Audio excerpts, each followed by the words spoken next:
Hey guys, this is Cruz. What I thought I'd bring to you guys today is a quick little tutorial on an often asked question: how do I get my guitar to sound like a violin? Now I've broken this tutorial up into 3 sections. The first being, what is a violin sound? And what are the characteristics of it? The second being, how do we achieve each characteristic? And the third being, how do I enhance the sound that we've got? So firstly, what is a violin sound? Well, the violin sound is best described through a gentle attack of each note. Basically, what we want to achieve is filtering out the initial attack. The second characteristic is the sound of the bow against the string. It's a stick and slide pattern of the bow hair against each string. So how do we achieve these characteristics? Well, firstly, the gentle attack of the start of each note. So what we want to do to achieve this is to find a way that we can filter out the initial attack of every note that we play. And what we want to happen is we want it to swell in and out as we play each note. Now there are a few pedals and options for this. The first one being a volume pedal and achieving a volume swell technique. In my previous videos, I've covered how to do this. Another option is to use a pedal which is specially made as a noise gate. What you'll see in this video is I'm currently using a G3 zoom with a slow attack. So what that's doing is, with an increased sensitivity and an increased attack, I'm removing the initial attack of each note, which creates something like this.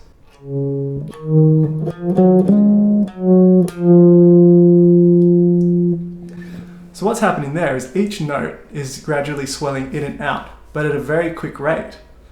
Doing this with a volume pedal would be extremely difficult, which is why I would recommend finding a pedal which has an automatic volume swell through it. The most popular pedals that emulate a violin or achieve an automatic volume swell is the Boss Slow Gear, which was recently cloned by Moore Audio, which is called a slow engine, the Super Ego, the Pog 2, and what I've been using in this video, the Zoom G3. The second characteristic is the sound of the bow against the string. Now how do we achieve this sound? This is best described through the use of an overdrive pedal. So what's happening is the sound that's coming through an overdrive pedal is a compressed sound. This is what we call tone shaping, and it's the best thing we can do to make the guitar have a characteristic quality of a violin. So what you'll hear here, I'll just turn off my overdrive. This is it without the overdrive.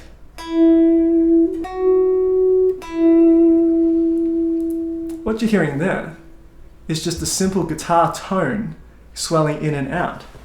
And when we add an overdrive,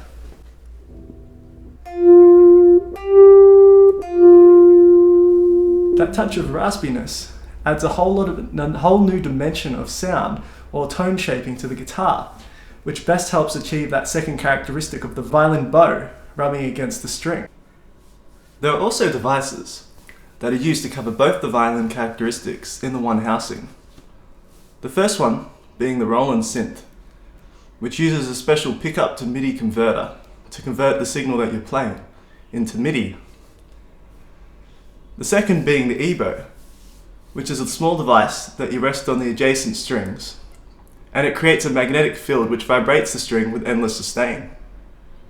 So thirdly, how do we enhance this violin sound that we've now achieved on our guitar? Well, as you might have heard in the beginning, I did an intro of a Titanic up the neck, and then I did a bass line. And the bass lines sound very much like a cello.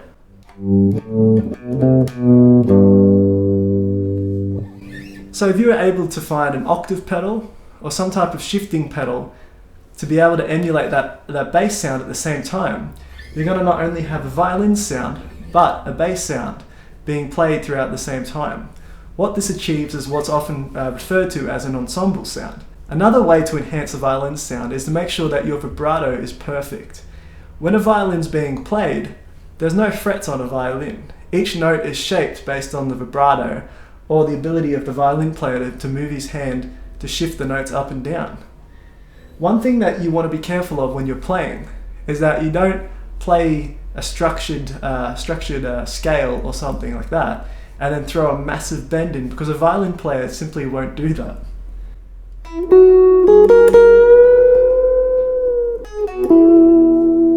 It just sounds unnatural to a violin. A violin's sound is much more dynamic and straight. I hope this has been helpful to you. If it has, please hit the like button and subscribe and share this around to your friends, and thanks for watching. We'll see you next time.